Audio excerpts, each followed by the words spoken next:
Okay, example 7. Summarize and discuss characteristics and end behavior at horizontal asymptotes and slant asymptotes based on example 6. Well, okay, so on this one, then, if you have some sort of y value that you're approaching, I'll just call it C, I guess, on both of them. So if both of those are approaching C, then y equals C is a horizontal asymptote.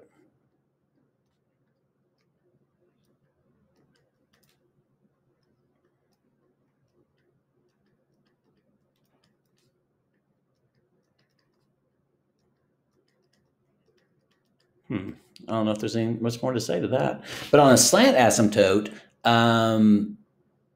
they definitely would be infinity because they're still, that could be plus or minus depending on which way that function's going. So that's plus or minus infinity there, plus or minus infinity there.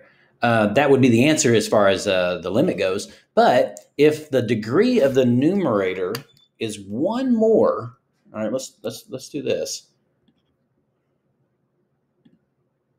So if the degree of the numerator is one more than the degree of the denominator, I spelled it right, then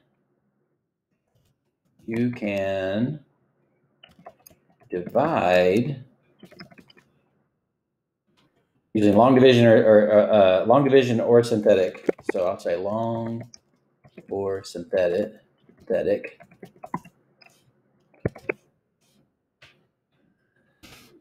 There's an N in there. Come on. All right, synthetic, to determine the equation of the slant asymptote. To determine the equation of the slant asymptote. Okay, now, but here's the deal. I was able to do synthetic on the one before because I was dividing by binomial, but if it's like x to the fifth divided by x to the fourth, you'd have to do long division to find out what it is. But still, it would give you a line, and then you'd have a remainder that you can ignore because that remainder part's going to 0. Okay, so that's pretty much it on that. Now, so down here, limit definition justification of horizontal asymptote. Okay, I think we pretty much just did this. All right, so we'll write it out like it's asking though. If the limit as x approaches infinity of f of x is equal to some value c equals c, and the limit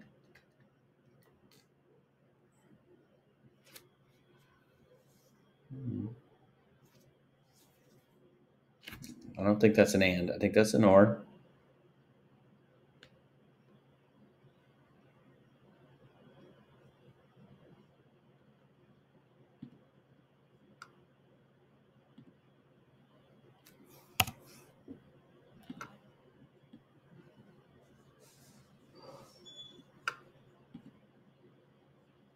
Or the limit as x approaches negative infinity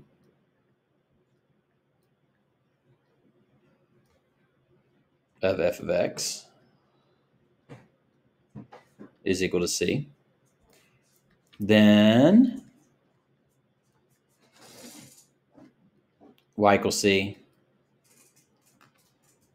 is a horizontal asymptote.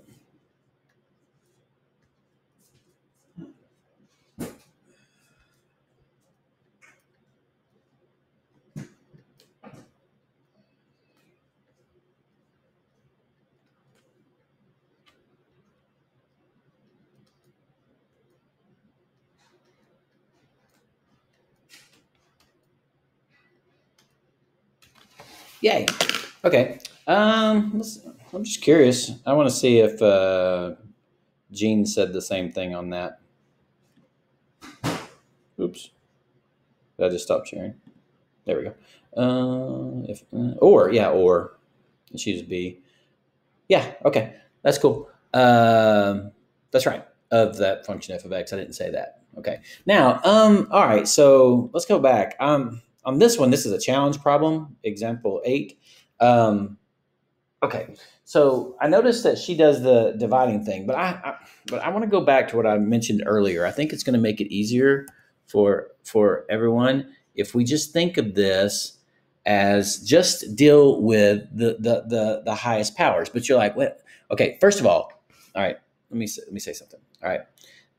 If we just ignore the constants just for a second, okay. So just the 3 and the 4. Okay, so then this function is, as you get very, very large, as you approach infinity, all right, then this function is approximately going to equal this 3x over the square root of x squared. But hold on, the square root of x squared is the absolute value of x. Remember that, because the square root of x squared is not just x. If x is negative, then it's the absolute value, because the squaring would have gotten rid of any negative that existed. Okay, so you cannot say the square root of x squared is equal to x. It's not always. All right, the square root of x squared is the absolute value of x. Okay, now I know if it's positive values of x, then you didn't need that to begin with. But if it's a negative value for x, then you do.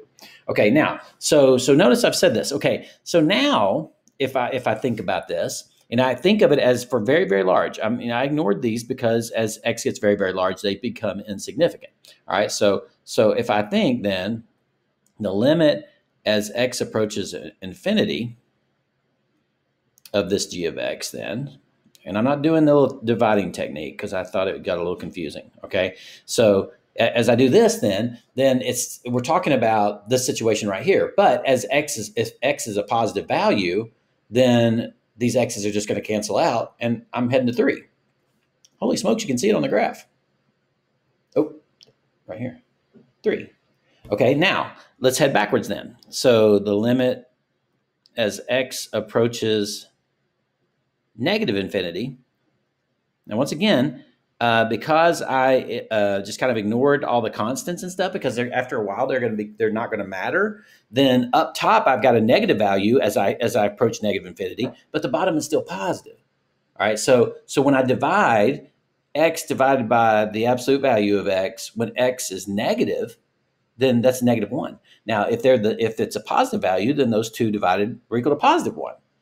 All right, so but as you're heading for a negative value, we'll have a negative here, but we won't there. And so -3. Now I'll show you what she did. I just want to, because I mean, it works, but I don't think you're going to like it as much. Okay. And if I'm wrong, I'm wrong. All right. I'll leave it up here and you can kind of, take a look at it and see what you think. But I'm just not crazy about this idea right here. Now, of course, she's doing a video too while she's talking about this. So I think this kind of idea is exactly what I just said. And then she's saying, I'm going to divide everything by that square root of x squared, which is absolute value of x. Okay. So then for positive values, and I'm sure this is explained in the video, but when I divide 3x by the absolute value of x and they're both positive, then it's just a 1. All right. Down with negative values, it's a -1. See, so that's where this comes from.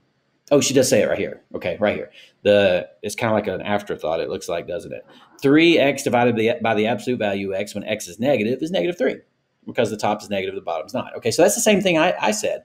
But I just didn't include all of this other crazy looking stuff right here because it's insignificant. Like when x gets very, very large or small, to the right large, to the left small, then this -3 and this +4 won't even really matter. Okay, they're so small they don't really contribute anything to the function at all. Okay, and then you can kind of look and see what this thing's approaching. Okay, if you like that, that's fine. You can jot that down in your notes if you feel pretty good about all of that. You get some zeros and stuff.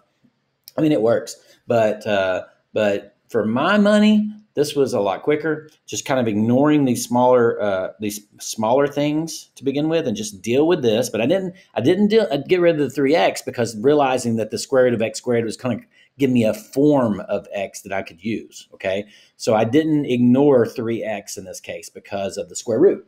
Okay, all right. Well, anyway, I think I beat that into the ground, and she calls it a challenge, and I agree. Those are pretty tough, but I think they're doable. I believe y'all can get them. I really do. All right. Okay, that's it for 1-7.